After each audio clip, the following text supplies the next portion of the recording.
स्वामी की नमो हरिहंताणं नमो सिद्धाणं नमो आयरियाणं नमो वज्रायाणं नमो लोए सब साहुणं ऐसो पंच नमोकारो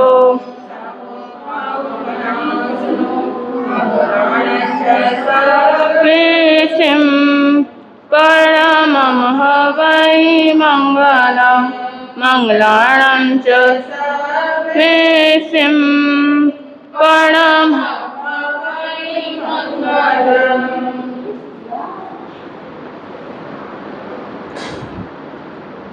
आश्चर्य ब्राह्मणी गर्भ। भावार्थ। नमस्कार हो श्रमण भगवान महावीर को, जो धर्म के आदि प्रवर्तक और चरम तीर्थंकर, जिनके पूर्व में बंधा हुआ तीर्थंकर पद और वे मोक्ष पधारने वाले हैं, महापुरुषों को नमस्कार करता हूँ। हे प्रज्ञो, आप तो यहाँ विराजते हैं और यही से आपको मैं नमस्कार वंदन करता हूँ। आप सर्वदर्शी हैं, मेरा नमस्कार आप स्वीकार करें। इस प्रकार श्रमण भगवान के प्रति नतमस्तक होकर इंद्र सिंहासन पर पूर्व की ओर मुँह करके बैठ गया। तत्पश्चात शकेंद्र के मन में इस प्रकार का चिंता उत्पन्न हुई। भावार्थ। ऐसा ना तो कभी हुआ है, ना होता है और ना कभी होगा कि जो अरिहंत यावत चक्रवर्ती बलदेव वासुदेव अंतकुल भिक्षुक ब्राह्मण कुल में जन्मे और ना कभी जन्म लेते हैं और ना ही कभी जन्म लेंगे, क्योंकि क्षत्रिय कुल में जन्म लेकर इन्हें प्रायः राज्य करना होता है। भावार्थ। अरिहंत चक्रवर्ती बलदेव और वासुदेव निश्चय ही उग्रकुल, भोगकुल, राजकुल, ईशाकुल, क्षत्रिय कुल, यादव कुल आदि इस प्रकार के विशुद्ध कुल एवं जातियों में जन्मे और जन्मते हैं और आगे भी जन्मेंगे। भावार्थ। यदि ब्राह्मणादि कुल में जन्म ले लिया तो इस होनहार और आश्चर्यकारी है। ऐसा आश्चर्य अनंत उत्सर्पणी और अवसर्पणी के व्यतीत हो जाने पर कभी कभी हुआ करता है। भावार्थ। और ये भावी भगवान महावीर स्वामी जम्बूद्वीप भर क्षेत्र के महान कुंड गांव में कोडाल गोत्री ऋषभ दत्त ब्राह्मण के घर जालंधर गोत्रीय देवानंदा ब्राह्मणी के गर्भ में पधारे हैं। भावार्थ। हिरण्यकेशी को आज्ञा। चरम तीर्थंकर भगवान महावीर स्वामी को महान कुंड ग्राम के निवासी ऋषभदत्त ब्राह्मण की धर्म पत्नी देवानंदा की कुक्षी से क्षत्रिय कुंड ग्राम के निवासी ज्ञात कुल के क्षत्रिय सिद्धार्थ राजा की धर्म पत्नी त्रिशला की कुक्षी में सहारण कर दिया जाए और त्रिशला रानी का गर्भ देवानंदा की कुक्षी में सहारण हो जाए। ऐसा विचार कर हिरण्यकेशी देव को बुलाकर इंद्र यूं बोले कि हे देवानुप्रिय हिरण्यकेशी देव, ना ऐसा कभी हुआ है, ना होता है और ना कभी होगा कि अरिहंत चक्रवर्ती बलदेव और वासुदेव अनंत कुल या भिक्षु आदि कुलों में जन्म लेते हैं, परंतु उग्र कुल, हिरण्यवंश कुल, क्षत्रिय कुल, राजकुल आदि में ही इनका जन्म होता है। भावार्थ। प्रिय हिरण्यकेशी देव, कभी ऐसा ना ही होता है और यदि कभी हो भी जाए तो उसको आश्चर्यजनक समझो। अंत उपसर्पणी और उपसर्पणी के बीत जाने पर और जिनके नाम गोत्र कर्म क्षय नहीं हुआ हो, जिसने वेदा और निर्जना नहीं की हो, प्रत्युत जिसके उद्भाव में आ जाए, वह अनंत कुल यावत भिक्षु कुल में आ भी गया तो उसका योनि द्वारा जन्म नहीं होता। भावार्थ। प्रिय देव, और यह श्रवण भगवान महावीर स्वामी इसी जम्बूद्वीप में भरत के महान कुंड गांव में कोडाल गोत्रीय ऋषभ दत्त की धर्मपत्नी देवानंदा की कुक्षी में पधार गए हैं।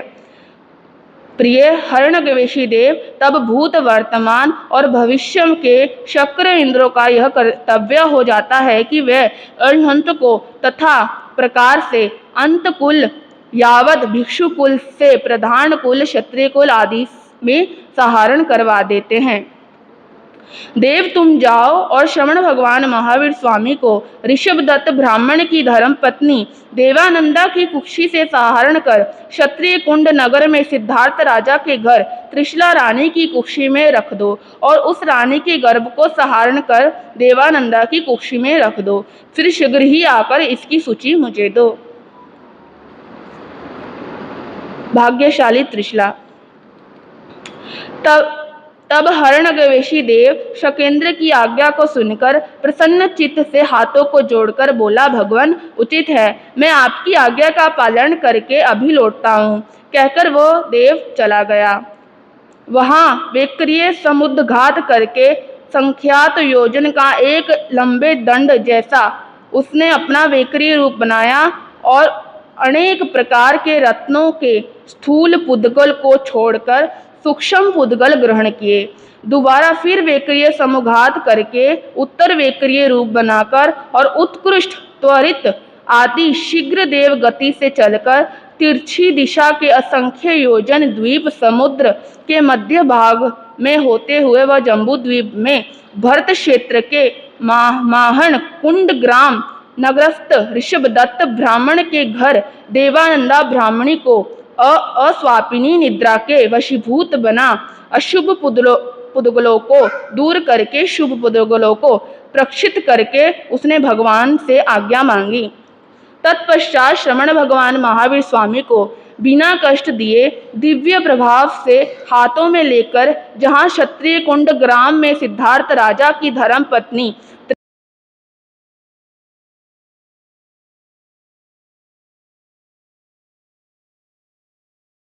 और अशुभ पुद्गलों को दूर कर उसने शुभ पुद्गलों को प्रक्षित किया तथा भगवान महावीर को बिना किसी बाधा के त्रिशला महारानी की कुक्षी में रख दिया और बदले में त्रिशला रानी की कुक्षी का जो गर्भ था उसे देवानंदा ब्राह्मणी की कुक्षी में धराया।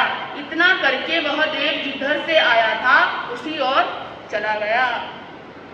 भावार्थ, तब वह देव उत्कृष्ट त्वरित आदि शीघ्र देव गति से तिरछे असंख्य द्वीप समुद्र के मध्य भाग में होता हुआ हजारों योजन ऊपर की ओर निकल गया, जहां सुधर्म देवलोक के सुधर्म विमान में शक्र नामक सिंहासन पर बैठे हुए शकेंद्र जी के पास आकर हरणगवेशी देव बोला, स्वामी, आपने जो आज्ञा प्रदान की थी उसका विधिवत पालन मैं कर आया हूँ। भावार्थ, उस समय श्रवण भगवान महावीर स्वामी के गर्भ में आने के बाद वर्षा ऋतु का तीसरा महीना आश्विन कृष्णा 13 अर्थात 82 दिन के बीतने और 83वीं रात्रि में इंद्र के हितैषी और भगवान के भक्त हरणगवेशी देव ने इंद्र के आदेश पर ब्राह्मण कुंड ग्राम नगर के कोडाल गोत्रीय ऋषभदत्त ब्राह्मण की जारंध्र गोत्रीय भार्या देवानंदा की कुक्षी से भगवान को हरण कर क्षत्रिय कुंड ग्राम नगरस्थ ज्ञात कुल क्षत्रिय काश्यप्य गोत्रीय सिद्धार्थ राजा की भार्या वाशिष्ठ गोत्रीय त्रिशला क्षत्राणी की कुक्षी में अर्धरात्रि के समय उत्तरा फाल्गुनी नक्षत्र और चंद्र के योग में बिना किसी बाधा से लाकर रख दिया। भावार्थ, श्रवण भगवान महावीर स्वामी मति, श्रुत और अभिज्ञान इन 3 प्रकार के ज्ञान से युक्त थे। इससे वे गर्भ में ही जानते थे कि सहारण होगा और सहारण होने के बाद भी जान लिया कि सहारण हुआ है, किंतु शीघ्र ही सहारण कर लेने की कुशलता के कारण सहारण का ज्ञान नहीं हो पाया। भावार्थ, जिस रात्रि को देवानंदा की कुक्षी से भगवान महावीर स्वामी का सहारण हुआ उन्हें त्रिशला रानी की कुक्षी में रखा गया था। उसी रात्रि में जब देवानंदा अपनी छैया पर अर्धनिर्जित अवस्था में सो रही थी उस समय उन्हें स्वप्न आया कि मानो उसके 14 स्वप्न त्रिशला रानी के पास जा रहे हैं। उसी क्षण वो जाग उठी। जिस रात्रि को भगवान महावीर स्वामी देवानंदा की कुक्षी से त्रिशला रानी की कुक्षी में पधारे थे उस दिन छैया नागर की योग्य छैया जिस प्रकोष्ठ में थी वह कमरा भीतर से सचित्र और बाहर से सफेदी किया हुआ था। उसकी सभी दीवारें आरास की हुई और सचित्र थी। प्रकोष्ठ का भूतल स्वस्तिक आदि विचित्र चित्रों से युक्त एवं समतल था। मणिरत्नों से वहां का अंधकार दूर हो रहा था। 5 वर्णों के पुष्प अपनी सरस सुगंध से उसे सुवासित कर रहे थे। कृष्णगार आदि सुगंधित द्रव्यों से निर्मित दशांग धूप से कोठा सुगंधित हो रहा था। सुगंधित बालिकाओं से मीठी मीठी सुगंध का प्रसार हो रहा था। ऐसे कोठे में पुण्य आत्मा की योग्य सिर व पैरों की ओर तकिएदार, आजू बाजू से ऊंची और बीच में कुछ नीची गंगा की रेती, मृग चम्र, पिंजी हुई रुई, ऊर, मक्खन और आंख की रुई के समान महान मुलायम रेशमी वस्त्र की खोल से निर्मित सुगंधित सुमनों और द्रव्यों से सुसज्जित और लाल रंग की मशहरी से ढकी हुई छैया पर त्रिशला रानी पिछली रात्रि के समय अर्धनिर्मित अवस्था में सोई हुई थी। उस समय 14 प्रधान स्वप्नों को देखकर वह जागृत हुई। माता त्रिशला 14 स्वप्न। भावार्थ, त्रिशला रानी ने गज आदि के 14 स्वप्न देखे। पहले स्वप्न में हाथी को देखा। वह हाथी तेजवंत 4 दांत वाला व बड़ा ही ऊंचा था। निर्लज्ज मेघ, मुक्ताहार, क्षीर समुद्र, चंद्र किरण जल बिंदु और व्याढ़ पर्वत के समान उज्ज्वल था। मद जल के कारण भ्रमर उसके गंडस्थल पर मंडरा रहे थे। अधिक क्या था, त्रिशला ने इंद्र के ऐरावत हाथी के समान हाथी को स्वप्न में देखा। भावार्थ, हाथी देखने के बाद त्रिशला रानी ने बैल को देखा। बैल श्वेत कमल के समान उज्ज्वल, बड़ा ही देदीप्यमान, उड़ंत सगंध, सुकोमल और शुद्ध रोम राज्य के युक्त और स्वांग पूर्ण, हष्ट पुष्ट होने के कारण सुंदर एवं मनोरम था। उसके सिंग वर्तुलाकार और सिगंध थे। सिंगों का अग्रभाग तीक्ष्ण था, बड़े ही सुंदर और प्रणामोद थे। वह बैल ऐसे कितने ही शुभ गुणों से युक्त और मंगलमुखी था। तत्पश्चात त्रिशला देवी ने स्वप्न में आकाश से उतरते व अपने मुख में प्रवेश करते हुए सिंह को देखा। वह सिंह मोतियों के हार समूह, क्षीर सागर, चंद्रमा की किरणों, जल के बिंदु तथा चांदी के पर्वत के समान ध्वल वर्ण वाला अत्यंत रमणीय और दर्शनीय था। उसके पंजे स्थिर और सुंदर थे। उसका मुख गोल, पुष्ट, परस्पर जुड़ी हुई श्रेष्ठ एवं तीक्ष्ण दाढ़ों से अलंकृत था। उसके होठ सुसज्जित एवं जातिवंत कमल के समान सुकोमल परिमाण युक्त थे, सुशोभित व सुंदर थे। लाल कमल दल समान सुकोमल तालु, लपलपाती हुई जीवा, अग्नि से तपाकर गलाए हुए मूस से में डाले हुए स्वर्ण के समान गोल और उज्ज्वल बिजली के समान चमकते हुए चंचल उसके नेत्र थे। जंघाएं उसकी विशाल, पुष्ट और सुंदर थी। कंधे भरे हुए और श्रेष्ठ थे। उसकी कंठ केसर सुकोमल, स्वच्छ, सूक्ष्म, शुभ लक्षण युक्त एवं विस्मृत थी। वह सिंह अपनी ऊंची ऊँटी हुई एवं कुंडलाकार पूंछ को फटकारता था। यह सब कुछ उत्तम होते हुए भी वह सिंह दुष्ट एवं क्रूर नहीं था। प्रत्युक्त वह उतना ही अधिक शांत और सौम्य था। वह सुंदर क्रीड़ामय गति के गमन कर रहा था। उसके नाखून बड़े ही मजबूत और तीक्ष्ण थे। उसके चेहरे को सुशोभित करने के लिए वृक्ष के कोमलतर पत्रों के समान फैलाई हुई उसकी जीवा थी। आकाश से उतरते हुए और अपने मुख कमल में प्रवेश करते हुए ऐसे स्वांग सुंदर सिंह को त्रिशला रानी ने देखा। भावार्थ, इसके पश्चात पूर्णिमा के चंद्र समान मुख वाली त्रिशला देवी ने पद्मद्रह के कमल में निवास करने वाली हेमवंत पर्वत के शिखर पर गजेंद्रों की दृढ़ सुंडों द्वारा अभिषक्त भगवती लक्ष्मी को देखा। वह मनोहर लक्ष्मी सर्वोच्च हिमालय पर्वत पद्मद्रह के प्रधान कमल स्थान पर आसीन थी।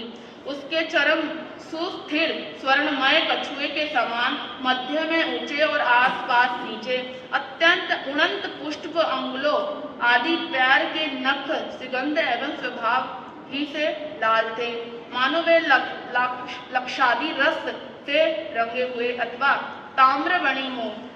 उसके हाथ पाव कमल दल के समान सुकोमल और अंगुलियां अति ही कमनीय थीं।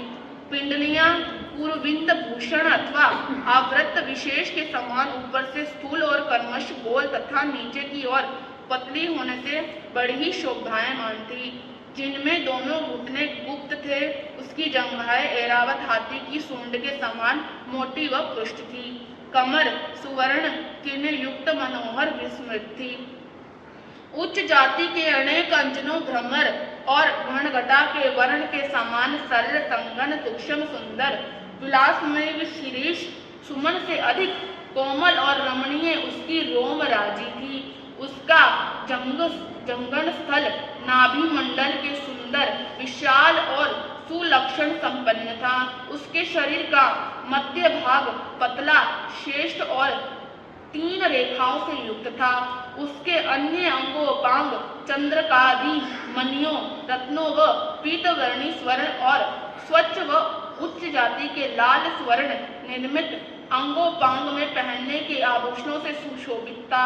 उसके स्वर्ण कलश सदृश दोनों स्तन मोतियों के हार और कुंद कुसुमों की माला के धारण करने से अलंकृत व दैदीप्यमान थे। लक्ष्मी देवी समुचित स्थान पर सुस्थापित मरकतमय पुत्रों से नयनाभिराम उज्ज्वल मोतियों के हारों से सुशोभित थी। उसका हृदय सैनिकों के हार और कंठ मणिसूत्र से सुशोभित था। कंधे को छूते हुए कानों के कुंडलों से उस समय एक अपूर्व छटा छिटक रही थी। जिस प्रकार राजा अपने परिजनों से व सेवकों से शोभा पाता है, ठीक उसी प्रकार उस लक्ष्मी का मुख रूपी नृपति अन्य अवयवों की शोभा व गुणों से दमन कर रहा था। उस देवी के नेत्र कमल के समान कोमल विशाल और रमणीय थे। उसके हस्तग्रहित कमलों के मरकंद झरना था। देवी केवल क्रीड़ा के निर्मित सहस्त्र स्थित लाल पत्र के पंखे को झल रही थी। उसका केश पाश स्वच्छ संगन काला सुक्षिन्न सूक्ष्म और कमर तक लंबायमान था। सुंदरता की खान ऐसी लक्ष्मी देवी को त्रिशला रानी ने चौथे स्वप्न में देखा। तत्पश्चात त्रिशला रानी ने पांचवें स्वप्न में आकाश में उभरती हुई फूलों की एक युगल माला देखी। वह माला मरकंद रसयुक्त फूल वाले कल्प वृक्ष जैसे पुष्पों से रमणीय तथा चंपा अशोक पुनाग नाग प्रियंगु शिरीष मुदगर मलिका जाई जूई कोज कोरंट दमनपत्र नवमलिका बकुल तिलक बासंती सूर्य एवं चंद्रविकासी कमलों पाटल कुंद अतिमुक्त तथा सहकार आदि के पुष्पों की उग्र गंध से सुगंधित थी और अपनी अद्वितीय मनोहर सुगंध से वह 10 दिशाओं को महका रही थी। वह माला सभी ऋतुओं में उत्पन्न सरस सुगंधित और पंचवर्ण वाले पुष्पों से, जिसमें अधिकतर श्वेत वर्ण पुष्प और यत्र तत्र हरे लाल पुष्प शोभा देते हैं, वह गुथी हुई थी। उसके उदर्भ मध्य और निम्न भागों में गुंजारव करता हुआ अन्य स्थानों में आकर आसक्त भ्रमरों का समूह मंडराता हुआ शोभा दे रहा था। भावार्थ छठे स्वप्न में त्रिशला महारानी ने चंद्रमा को देखा। वह चंद्रमा गाय के दूध फैन जलबिंदु तथा चांदी के कलश के समान उज्ज्वल शुभ हृदय और नेत्रों के बल्लभ लगने वाला और षोडश कलाओं से युक्त था। अंधकार के समूह से घन गंभीर वर्ण निकुंज तम कोश नाशक वर्ष मासादि के मापदंड और कृष्ण पक्ष के मध्य में आने वाली पूर्णिमा के सदृश रेखावान कुमुद वर्ण विकासन रजिकांत मंजे हुए उज्ज्वल दर्पण के समान स्वच्छ हंस के समान धवल ज्योतिष देव नक्षत्र व तारागणों के मुख की आभा का विकासक तम्र रिपु कंदर्प राण तुमिर सागर हिय हंसा वनाहार विरह विशुद्रा अबला को अपनी शीतल किरणों द्वारा संतपतकारी परम मनोहर एवं सुंदर नवमंडल के विशाल सुंदर एवं चलन स्वभावी तिलक रोहिणी किए कुशल सावन हार तथा देदीप्यमानता ऐसे संपूर्ण 16 कला युक्त चंद्रमा को त्रिशला रानी ने छठे स्वप्न में देखा। त्रिशला रानी ने 7वें स्वप्न में सूर्य को देखा। वह अंधकार के आवरण को दूर करने वाला निज तेज पुंज से स्वयं प्रकाशित तथा लाल अशोक और किंशुक कुसुम तोते की चोंच एवं गुंजा के अर्धभाग लाल प्रकाश वाला था।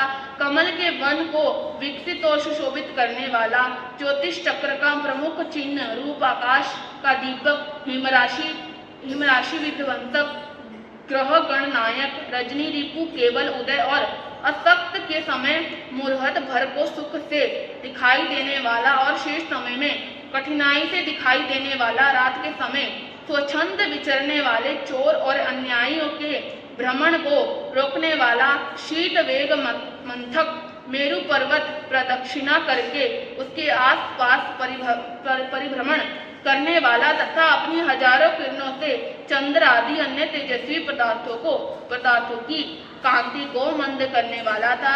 ऐसे विशाल सूर्य को त्रिशला देवी ने 7वें स्वप्न में देखा।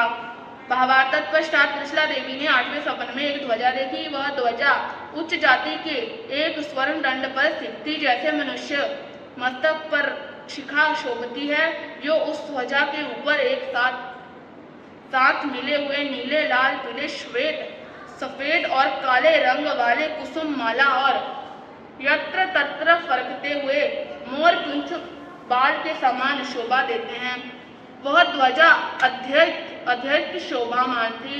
उसके उद्धर्भ भाग में स्फटिक रत्न शंख अंक जाति के रत्न कुंद कुसुम जल कण और चांदी के कलश के समान उज्ज्वल ध्वल वर्ण का सिंह, जो अपनी अनुपम शोभा से शोभित चित्रित हुआ था। वह सिंह आकाश मंडल को भेदने का उद्यम करता हुआ प्रतीत होता था। अर्थात वायु के सपाटे से मानो वह ध्वजा आकाश को चूमना चाहती थी, जिसके कारण उसमें चित्रित सिंह की आकाश में ऊंची उड़ानें भरता हुआ जान पड़ता था। वह मंद मंद चलती हुई सुखकारी वायु के कारण कंपायमान थी। ऐसी मनुज मात्र के लिए दर्शनीय तथा विशाल ध्वजा को त्रिशला रानी ने 8वें स्वप्न में देखा। तत्पश्चात महारानी त्रिशला ने 9वें स्वप्न में सुवर्ण निर्मित उज्ज्वल निर्मल जल के पूर्ण भरे हुए कलश को देखा। वह चारों ओर कमलों से सुशोभित और बड़ा ही मंगलकारी था। वह कलश बहुमूल्य रत्नों द्वारा निर्मित कमल पर स्थापित किया हुआ था। वह नेत्रों को आनंददायक कांति युक्त संपूर्ण दिशा को प्रकाशित और साक्षात लक्ष्मी के प्रशस्त घर जैसा सब प्रकार के पापों और अमंगलों से रहित था।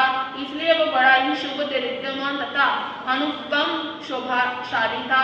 उस कलश के कंठ में सभी ऋतुओं में उत्पन्न सुगंधित पुष्पों की मालाएं शोभा देती थी। माता त्रिशला ने 9वें स्वप्न में सुवर्ण निर्मित निर्मल जल युक्त कलश को देखा।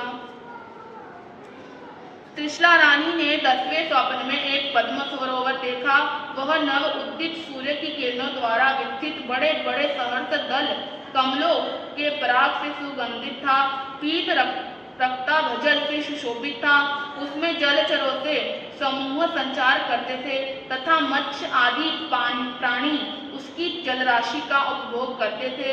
वह सूर्य विकासी कमल, नील कमल, लाल कमल, ताम्ररस, बड़े बड़े कमल, पुंडरिक, सफेद कमल इत्यादि विविध कमलों की अति ही कमनीय कांति से सुशोभायमान था, मनोहारी एवं रमणीय था। प्रमत्त एवं प्रसन्न चित्त भ्रमर और भ्रमरियों के समूह उन कमलों का चुंबन करते हुए पराग पान कर रहे थे। कांदप, बगुला, चकवा, कलहंस, सारस इत्यादि भांति भांति के पक्षी ऐसे मनोहर स्थान को बड़े ही गर्वित हो नर-मादा के जोड़े से उस सरोवर के सुशोभन जल का सेवन करते थे। उसमें कमलिनी के पत्तों पर बड़े हुए जल बिंदु की नीलमणियों से निर्मित आंगन में जड़े हुए मोतियों की शोभा को भी हीन करते थे। वह सरोवर बड़ा ही नयनाभिराम हृदयाकर्षक सभी सरोवर में प्रधान एवं मनभावन सरोवर 10वें स्वप्न में देखा। अब शरद ऋतु के चंद्रमा के समान सौम्य मुख वाली त्रिशला रानी ने 11वें स्वप्न में क्षीर समुद्र को देखा। उस समुद्र का मध्य भाग चंद्रमा की किरण जाल के समान उज्जवल एवं शोभायमान था। उसका जल चारों दिशाओं में बढ़ रहा था। वह बड़ी ही चंचल एवं उड़ंत लहरें उसमें लहरा रही थी। प्रबल वायु के आघात से उठी हुई लहरें अति चंचल स्पष्ट दिखाई देती हुई उमरियों के मिलने से किनारे की ओर दौड़ता हुआ पुनः लौटता हुआ वह समुद्र अति ही दीप्यमान था और हृदय को आनंद देने वाला जान पड़ता था।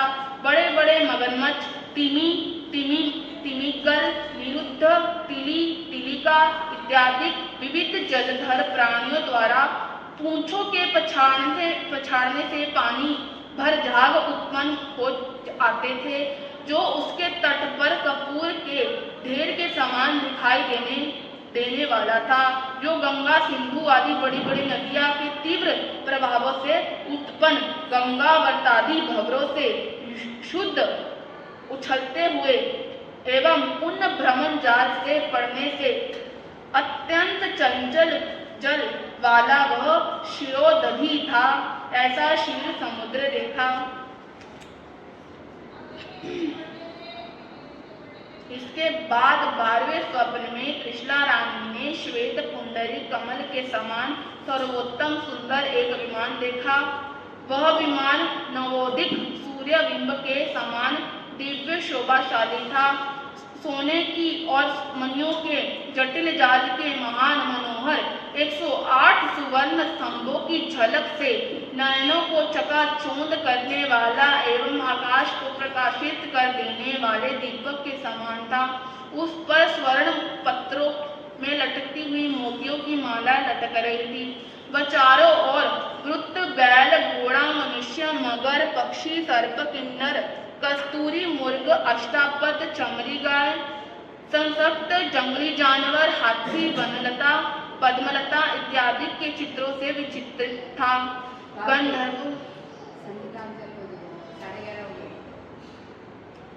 गंधर्वों द्वारा गाए जाते हुए गायन और बजाए जाते हुए वाद्यों की ध्वनि से वह विमान व्याप्त था। वह शाश्वत तथा जल से भरे हुए बड़े ही भारी बादल की ओर गर्जना के समान देवी धुंधवी के गंभीर घोषण से सारे संसार से को व्याप्त करने वाला था। वह काला गुरु, श्रेष्ठ कुंदरूप, तरुणगर तथा दशांग धूप से कारण महक रहा था, जिसकी सुगंध दसों दिशाओं में फैल रही थी। वह बड़ा ही मनोहर, प्रकाशमान, श्वेत कांतिमय था। सदा उत्तम जाति के देवों से वह भरा रहता था और साता वेदनीय कर्म के उपभोग करने वाला था। इन्हीं भावनाओं के साथ ओम शांति, ओम शांति। श्रीयाग्नि दिव्य पनते तंजा सुतागमे अट्ठागमे तदुप्रागमे हे अवश्य ज्ञान के विषय जो को चार लभ्य होते में आलम जंबा एदम बच्चा मैलम हिनकरम अचकरम पैनिनम विनयनम जोगिनम गोसिनम सुठुदिनम दुट्टु पड़िचम अकाले को सज्जा कालन को सज्जा सच्चायम सच्चायम सच्चायम जो में दे सयार को तस्मिच्छामि दुर्गणम।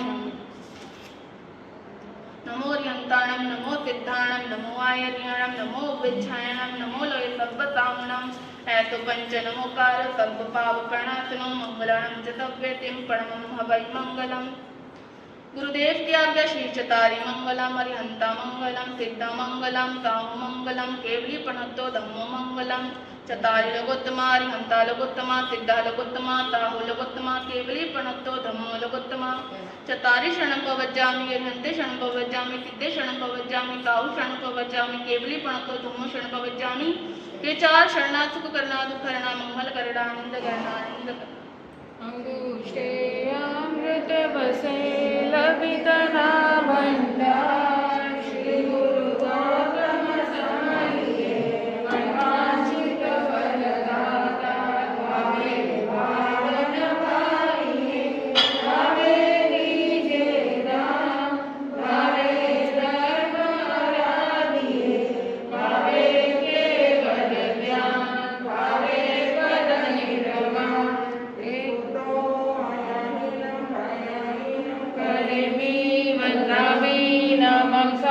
सत्कारेमि सम्मानेमि कल्याणं मङ्गलं देव्यं चेयं गज्वा स्वामी मथे नन्दामि त्रिभुतो कायाहीनं करेमि वन्दामि नामं स्वामी सत्कारेमि सम्मानेमि कल्याणं मङ्गलं देव्यं चेयं गज्वा स्वामी मथे नन्दामि त्रिभुतो कायाहीनं करेमि वन्दामि नामं स्वामी सत्कारेमि सम्मानेमि